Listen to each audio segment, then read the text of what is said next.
Hello student, இந்த வீடியோவில் நாம் 6th புக் யூனிட் 3 டேர்ம் 2, அதாவது 2ஆம் பருவத்தில் இருக்கும் 3வது பாடம் சுட்டெழுத்துக்கள், வினா எழுத்துக்கள்.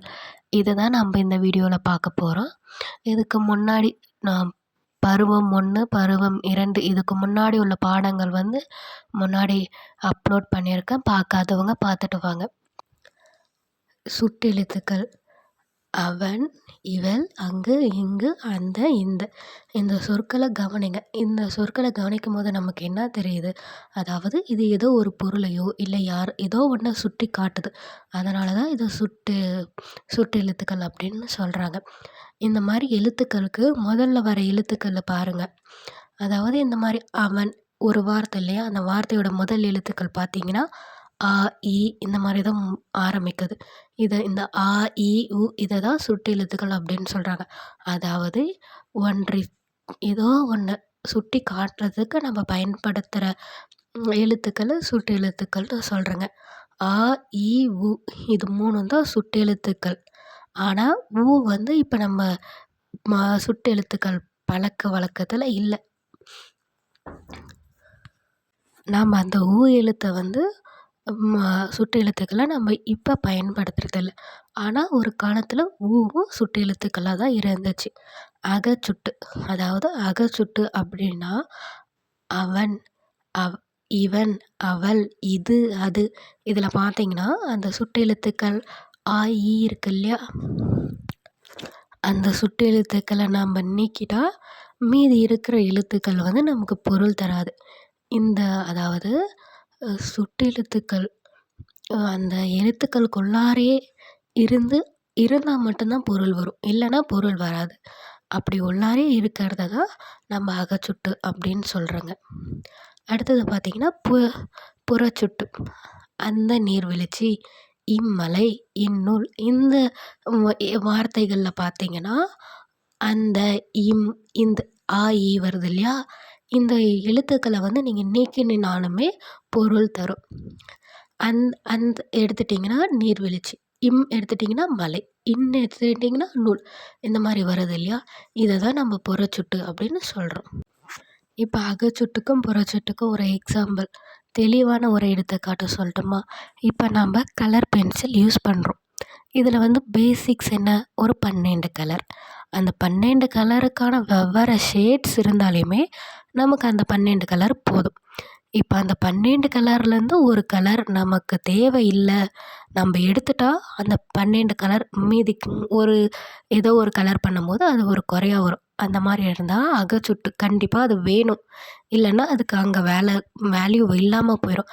அதே புறச்சுட்டுக்கு நான் என்னன்னா, அதாவது அந்த 12 கலருடைய ஷேட்ஸ், அந்த கலர் மாதிரி இருக்கிற கொஞ்சம் மாறுபட்ட வண்ணங்கள் இருக்கு இல்லையா, அது தேவையில்லை, இருந்தாலும் ஒன்று தான், இல்லைனாலும் ஒன்று தான்.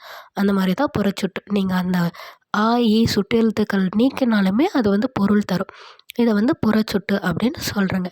அடுத்தது பார்த்திங்கன்னா அண்மை சுட்டு. அதாவது அண்மை சுட்டுனா அருகில் இருக்கிறத சொல்கிறது.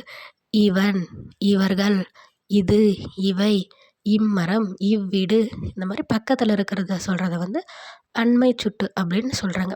அடுத்தது சேமை சுட்டு. சேமை சுட்டு அப்படின்னு பார்த்தீங்கன்னா அவள், அவர், அது, அவை, அவ்வீடு. இதில் நீங்கள் அண்மை சுட்டுக்கும் சேமை சுட்டுக்கும் என்ன வித்தியாசம் பார்த்தீங்கன்னா, அண்மை சுட்டு ஈன்ற எழுத்தை கொண்டு வருது, ஆனால் சேமை சுட்டு ஆ என்ற எழுத்தை கொண்டு வருது. அதாவது தொலைவில் இருக்கிற பொருளை சொல்கிறது சேமை சுட்டு, அருகில் இருக்கிறத சொல்கிறது அண்மை சுட்டு. இப்போ இங்கே தெளிவு உங்களுக்கு கொடுத்துருக்காங்க பாருங்கள். அந்த ஊன்ற சுட்டு எழுத்துக்கள் அந்த காலத்தில் பயன்படுத்தியிருக்காங்க. அதாவது 2 பொருட்களுக்கு, அதாவது 2 ஏதோ ஒரு 2த்துக்கு நடுவில் இருக்கிறத சுட்டி காட்டும்போது அதுக்கு உது, உவன் இந்த மாதிரி ஒரு சில சுட்டுக்காட்டு எழுத்துக்களை அங்கே பயன்படுத்தியிருக்காங்க. ஆனால் இப்போ அதுக்கு இல்லை நம்மக்கிட்ட, நம்ம அதை யூஸ் பண்ணுறதில்ல. அடுத்தது பார்த்திங்கன்னா சுட்டி திருப்பு. சுட்டி திருப்பு அப்படின்னு பார்த்திங்கன்னா அம்மரம், இவ்வீடு இந்த மாதிரி புறச்சுட்டுகள் இருக்கு இல்லையா, அதாவது அந்த சுட்டெழுத்துக்கள் நீங்கினாலுமே நமக்கு பொருள் தரும். இதை புறச்சுட்டு அப்படின்னு ஏற்கனவே படிச்சிருக்கோம். இப்போ இதில் ஆ, இ இந்த சுட்டெழுத்துக்கள் திரிஞ்சு அந்த இந்த மாதிரி மாறி வர்றதை வந்து சுட்டுத்திரிபு அப்படின்னு சொல்லிட்டு சொல்கிறாங்க. இந்த மாதிரி ஆ, இ இந்த எழுத்துக்கு பதிலாக அந்த, இந்த மாதிரி வார்த்தை வருது இல்லையா, இதை தான் சுட்டுத்திரிபு அப்படின்னு சொல்கிறாங்க. இப்போ எடுத்துக்காட்டுக்கு பார்த்தீங்கன்னா, இப்பள்ளி, அதை வந்து இந்த பள்ளினும் நம்ம சொல்லலாம். இதை தான் சுட்டுத்திரிபு அப்படின்னு சொல்கிறாங்க. அடுத்தது பார்த்தீங்கன்னா, வினா எழுத்துக்கள். வினா எழுத்துக்கள்னாவே நமக்கு தெரியும். ஏதோ ஒன்று கேள்வி கேட்குறதுக்கு யூஸ் பண்ணுறது தான் வினா எழுத்துக்கள். ஒரு சில வினா எழுத்துக்கள் இங்கே கொடுத்துருக்காங்க பாருங்கள். ஏ, யா, ஆ, ஓ, ஏ இந்த 5ம் வினா எழுத்துக்கள்.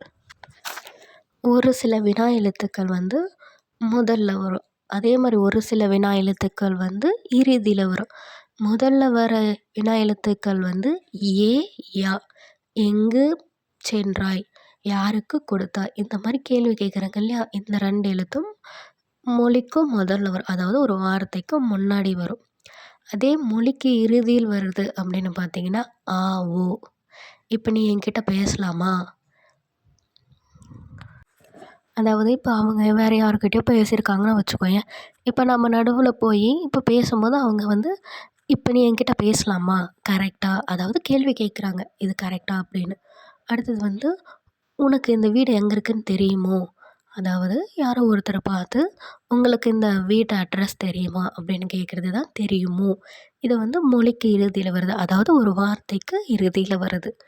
மொழிக்கு முதலிலும் இறுதியிலும் வருபவை அப்படின்னு பார்த்தீங்கன்னா ஏ. ஏன், நீதானே, ஏன், ஏனுக்கு வந்து ஏன் நீ நேற்று பள்ளிக்கு வரவில்லை, நீதானே அந்த பெண், இந்த மாதிரி கொஷினுக்கு வருது. அடுத்தது பார்த்தீங்கன்னா அகவினா. அதில் எப்படி அகச்சுட்டு புறச்சுட்டு பார்த்தோங்களோ அதே மாதிரி இதில் அகவினா அப்படின்னு சொல்லி கொடுத்துருக்காங்க. அதாவது வினா எழுத்துக்களில் அந்த வினா, இப்போ ஒரு வார்த்தையில் அந்த வினா எழுத்துக்கள் வருதுன்னு வச்சுக்கோங்களேன், அந்த வினா எழுத்துக்களை நீக்கிட்டா அங்கே பொருள் தராது. அதை வந்து அகவினா அப்படின்னு சொல்கிறாங்க. அதுக்கு எடுத்துக்காட்டு எது, யார். இப்போ ஏவை எடுத்துட்டிங்கன்னா தூனால ஒரு மீனிங்கே இல்லை, இருனால எந்த மீனிங்குமே இல்லை. இந்த மாதிரி நீக்கிட்டா பொருள் தராது. அடுத்தது பார்த்திங்கன்னா புறவினா.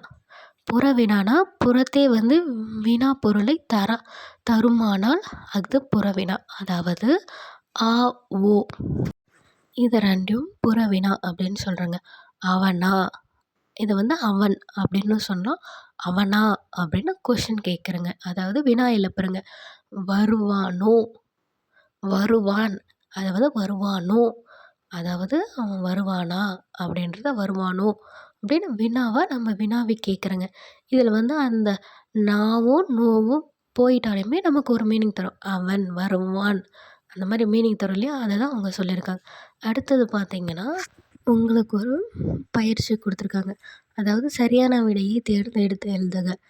இதை நீங்கள் பார்க்குறதுக்கு முன்னாடி நீங்கள் வந்து இந்த வீடியோவை பாஸ் பண்ணிட்டு, அதாவது நிறுத்திட்டு நீங்கள் ஆன்சரை கரெக்டாக மனசில் நினச்சிக்கோங்க, இல்லைனா எழுதி வச்சுக்கோங்க.